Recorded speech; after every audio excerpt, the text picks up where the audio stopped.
တပုံလှလှလေးတွေလည်းရိုက်ချင်တယ်ကော်ဖီကောင်းကောင်းလေးလည်းတောက်ချင်တယ်ဆိုရင်တော့အနေနဲ့တူတူ Berica ဆိုတဲ့ coffee ဆိုင်လေးကိုလိုက်ခဲ့ပါ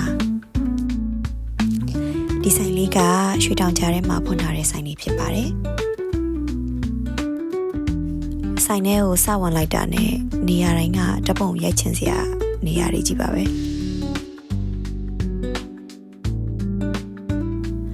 ဒါကတော့ထုံးစံအတိုင်းဆိုင်ထဲမှာဟိုလျှောက်ရိုက်ဒီလျှောက်ရိုက်ပေါ့နော်အကုန်လုံးမြင်အောင်ရိုက်ပြနေရဖြစ်ပါတယ်အမှန်တော့ဘယ်နေရာမှာတပုံရိုက်လို့လှမလဲဆိုတာရှာနေတာပေါ့နော်ဒီဆိုင်ရဲ့ထူးခြားချက်က ice coffee နဲ့ hot coffee နဲ့အစေးတူတူပဲဖြစ်ပါတယ်များသောအားဖြင့်က ice coffee တွေကဈေးပိုများတတ်တာဆိုတော့လေ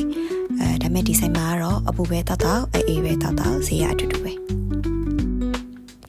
နေ့လည်းပဲအပူလဲရှောင်ရင် coffee လဲတောက်မယ်တပုံလေးလဲရိုက်မယ်ဆိုရင်တော့ဒီဆိုင်လေးအဆင်ပြေတယ်လို့ဟန်နီကတော့ထင်ပါတယ်ကျေးဇူးတင်ပါတယ်ရှင်